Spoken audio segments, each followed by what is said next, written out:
కుక్కతో ఒక వంకర అనడానికి పర్ఫెక్ట్ ఎగ్జాంపుల్ నాన్వేషణ. మనందరికి తెలిసిందే, వాడు చెప్పుండక అయితే ప్రపంచ యాత్రికుడు అంటాడు కానీ ప్రపంచ యాత్రికుడు కాదు, కాంట్రవర్సీస్ యాత్రికుడు అనమాట. సో ఎప్పుడన్నా ఏదో కాంట్రవర్సీ ఎతకాలని చూస్తాడు. ఒక సంవత్సరం క్రితం అయితే బెట్టింగ్ యాప్స్ అన్నాడు. సో బెట్టింగ్ యాప్స్ బ్యాన్ అయిపోయాయి, ఇక వాడికి కంటెంట్ దొరకల. ఎందుకంటే ఇక బెట్టింగ్ యాప్స్ ఎవరు లాగుతాడు, ఎవరు ప్రమోషన్ చేయలేదు, ఎందుకంటే బెట్టింగ్ యాప్స్ లేవు. సో అందుకనే ఇవి ఏం దొరకట్లేదని మీ ఎవరికి తెలియకపోతే చెప్పిన, శివాజీ గారు ఇంకా అనసూయ కొంచెం కాంట్రవర్సీ అవుతుంది అనమాట. ఏంటంటే శివాజీ గారు ఒక ప్రెస్ మీట్ ప్రమోషన్ ఫంక్షన్ లో హీరోయిన్స్ కాస్త కవర్ చేసుకుని బట్టలు వేసుకొని ఇలా అంటే కిందకు మండితో ఏమో మనకు సంబంధం లేదు, కానీ అనసూయ అయితే రియాక్ట్ అయిపోయి ఏదో కేసులు పెడతా తొక్క పెడతా ఏదేదో అనింది. సో ఈ మ్యాటర్కి అయితే మనకు సంబంధం లేదు. సో దీని మీద అయితే ఏమైతే రియాక్షన్ ఉందో, సో ఎలా అయితే శివాజీ గారు చెప్పారో సేమ్ అలానే గరికపాటి నరసింహరావు గారు కూడా చెప్పారు. ఒక ప్రవచనం చెప్పేటప్పుడు ఇలా చెప్పారు, అమ్మాయిలు సరిగ్గా బట్టలు వేసుకోండి, ఎందుకంటే మీరే వాళ్ళకి మమ్మల్ని ఏదైనా చేయండి అనే సందేశం ఇస్తున్నట్టుంది. పెద్దవాళ్ళు మాకే అలా అనిపిస్తుంటే ఇంక కుర్రవాళ్ళు వాళ్ళకి ఎలా ఉంటుంది. సో మీరు ఆలోచించుకోండి, తప్పు ఇద్దరు వైపు ఉంటుంది. ఏదైనా జరిగితే మీరు అలా ఉండబట్టే కదా వీళ్ళు ఉన్నారని అయితే ఆయన చెప్పారు. సో ఇక్కడ ఇదంతా బాగుంది. అసలు నాన్వేషణ గారికి ప్రపంచ యాత్రికుడు, అసలు ట్రావెలింగ్ గురించి ఇక్కడ ఏం లేదు. కాంట్రవర్సీ కావాలి, కంటెంట్ కావాలి, డబ్బులు కావాలి, దాని నుంచి డబ్బులు తీసుకోవాలి, మంచిగా ఎంజాయ్ చేయాలి.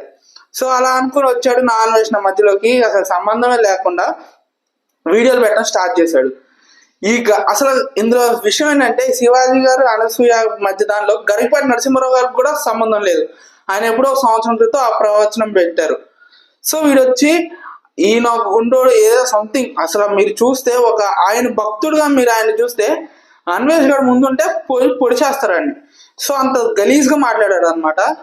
ఇంకా శివాజీ గారు వీళ్ళందరూ కామన్, ఎందుకంటే ఒక పబ్లిక్ ఫీల్డ్లోకి వచ్చాక తిట్లు ఇవన్నీ కామన్ అనమాట. వాళ్ళు అవన్నీ ఆయన పట్టించుకోరు. కానీ ఒక డివోషన్ వేలో వెళ్తున్న ఆయన్ని ఇలా పట్టుకుని అన్నాడు. మధ్యలో ఇంకో మాట వింటే అసలు మామూలు కాలేదన్నమాట. ఏంటంటే మరి ఆ కాలంలో రామాయణం మహాభారతం టైంలో షర్ట్లు ప్యాంట్లు లేవు కదా, మరి సీతాదేవిని ద్రౌపదిని ఎందుకు రేప్ చేశారని షాక్. అసలు నేను ఏం మాట్లాడుతున్నాడు, వీడు బుర్ర ఉందా అసలు, వీడు అన్నం తింటున్నాడా గడ్డి తింటున్నాడా. అప్పుడు బయాసన్ యాదవ్ అంటే ఏదో అనుకున్నాం ప్రపంచ మూత్రికుడని, పర్ఫెక్ట్. అసలు బయాసన్ యాదవ్ రాంగ్ వేలో వెళ్ళినా కానీ వీడి గురించి చెప్పలేదు పర్ఫెక్ట్. ఏదో ఒక మంచి కాజ్లో వెళ్తున్నాడని అందరూ ఈయన సపోర్ట్ చేశారు, కానీ ఒక యదవ్కి సపోర్ట్ చేశారనమాట.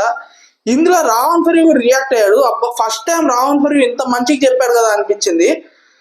అసలు ఈ నాన్వేషణ కానీ అసలు ఏం చేయాలో అసలు మీకే వదిలేస్తున్నాను. ఇక ఇంకేమైనా నాకు రీచ్ రావట్లేదు, కానీ రీచ్ వస్తే నా ఫోటో పెట్టి కూడా తమ్నెయిల్ వేసి వీడియో చేస్తాడు, అంత పిచ్చిగా వాడాడు. సో ఇక వర్డ్స్ మీకే వదిలేస్తున్నాను.